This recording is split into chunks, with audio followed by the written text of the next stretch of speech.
성도의 삶에 대해서 가르쳐 주십니다. 오늘 본문은 이웃을 사랑하라, 원수까지 사랑하라 라는 말씀이에요. 43절입니다. 43절, 44절 말씀 시작. 또 내 이웃을 사랑하고 내 원수를 미워하라 하였다는 것을 너희가 들었으나 나는 너희에게 이르노니 너희 원수를 사랑하며 너를 박해하는 자를 위하여 기도하라. 율법의 말씀은 이렇게 우리에게 가르쳐 주십니다. 레위기 19장 18절에 원수를 갚지 말며 동포를 원망하지 말며 이웃 사랑하기를 내 몸같이 하라. 이게 율법의 말씀이에요. 율법은 원수 갚지 말고 이웃을 사랑하라 이렇게 가르치시는데 예수님 당시에 바리새인들은 뭐라고 가르쳤느냐? 이웃을 사랑하되 원수는 미워하라 이렇게 잘못 가르쳤었던 거죠. 율법은 원수 갚지 말아라, 이웃을 사랑해라. 근데 바리새인은 이웃을 사랑하되 원수는 미워하라 이렇게 잘못 가르쳤었던 겁니다.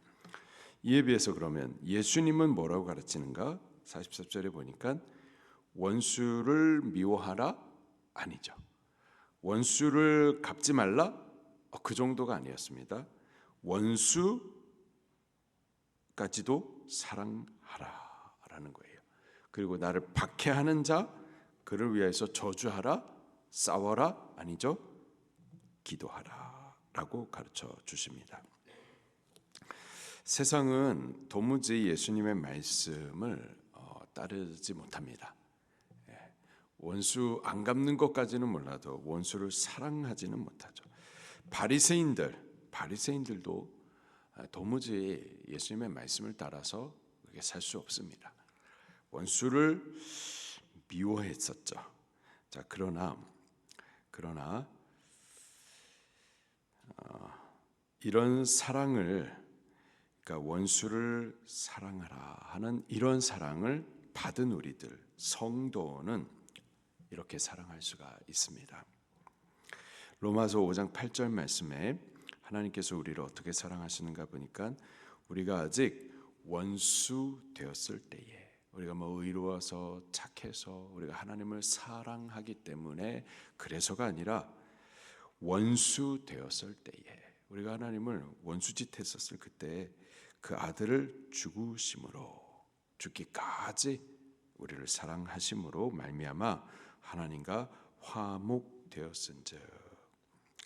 십자가에서 예수님께서 죄인들, 당신을 원수 삼은 바로 우리를 대신하여서 죽기까지 사랑하셨고, 그 십자가에서 우리가 예수님을 못 박을 때 예수님은 이런 못해 처먹은 놈들이라고 저주한 것이 아니라 원수 우리를 위하여서 기도를 해주셨죠.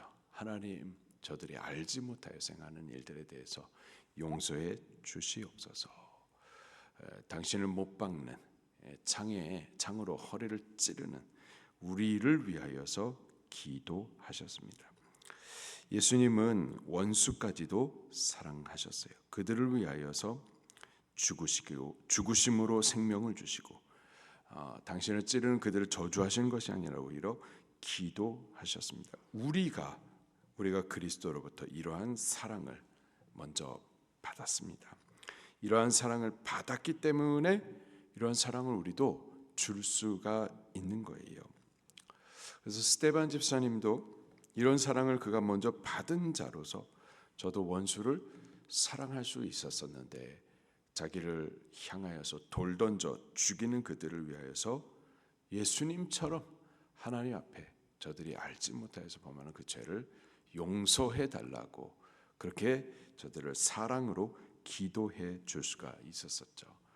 예수님의 제자들도 요한 사도를 제외하고서는 다 순교하게 되는데 그렇게 순교하기까지 사랑으로 자기를 죽이는 그들에게 복음을 전도하기까지도 했었습니다.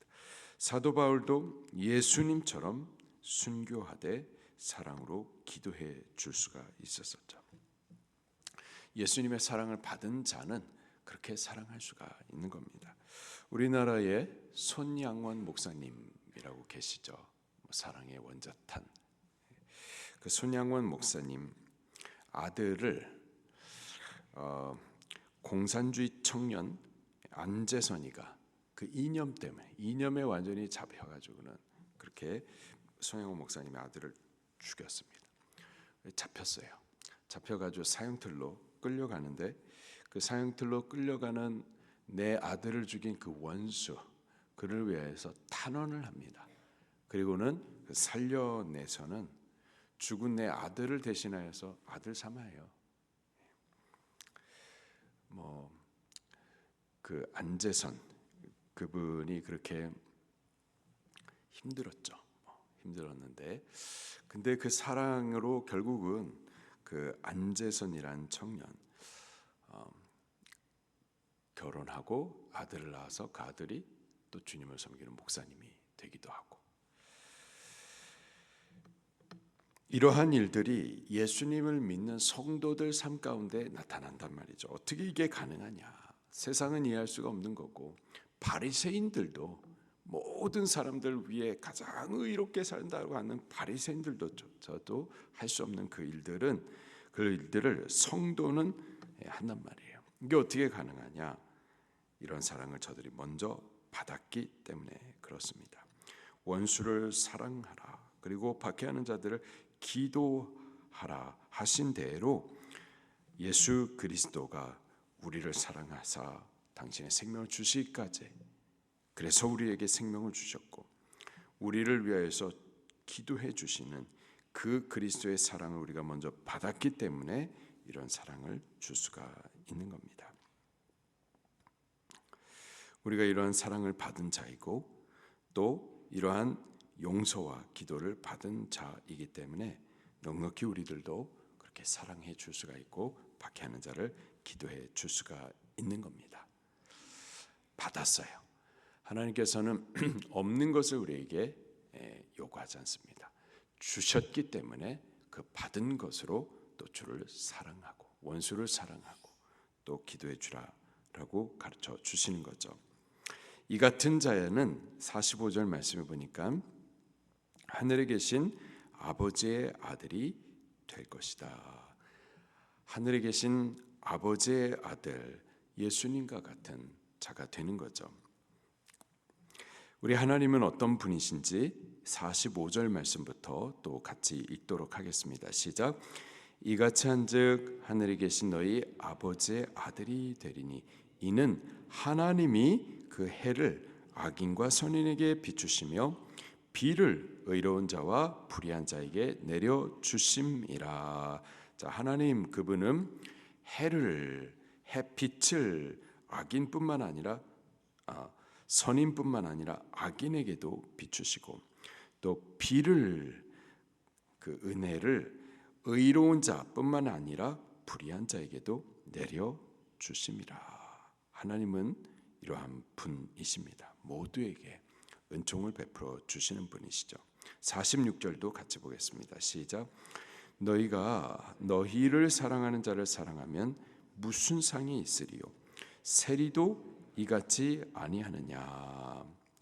우리를 사랑하는 자만 사랑한다. 아무 상이 없습니다. 왜? 세리도 그렇게 하기 때문이죠. 47절입니다. 시작. 또 너희가 너희 형제에게만 무난하면 남보다 더하는 것이 무엇이냐? 이방인들도 이같이 아니하느냐? 아멘. 우리에게 형제된 자에게만 무난한다.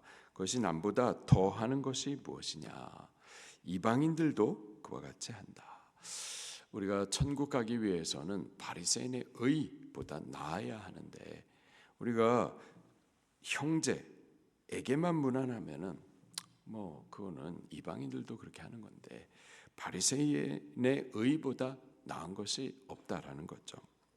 48절입니다. 시작. 그러므로 하늘에 계신 너희 아버지의 온전하신가 같이 너희도 온전하라. 하늘에 계신 너희의 아버지. 우리는 구원받은 자예요. 그리스도를 통해서 하나님의 큰 사랑을 입은 자입니다. 새 생명을 받아서 변화된 새 신분, 높은 신분, 곧 하나님의 아들 된 자들이에요. 원수된 우리들이 하나님의 양자, 하나님께서 사랑으로 양자 삼은 바 된 자들입니다. 원수인데 원수를 하나님께서 아들 삼으시기까지 그렇게 사랑하셨습니다. 이러한 사랑을 우리가 받았기 때문에 이런 사랑을 줄 수가 있는 거예요. 오늘 하루를 사는 동안에 우리 사랑받은 자로서 이 사랑을 나눠줄 수 있기를 예수님 이름으로 축원합니다. 원수, 영어식 표현은 hater, 우리 마음에 미움이 있는 자, 그를 사랑해 볼 수 있기를 바랍니다. 못할 것 같은데 할 수 있습니다. 하나님 주셨기 때문에 주신 그것을 우리 나누어 줄 수가 있겠습니다. 그렇게 사랑하고 또 축복하는 그리스도의 사람, 하나님의 아들로서의 삶을 살 수 있기를 예수님 이름으로 축원합니다. 말씀 붙들고 통성으로 기도하시겠습니다.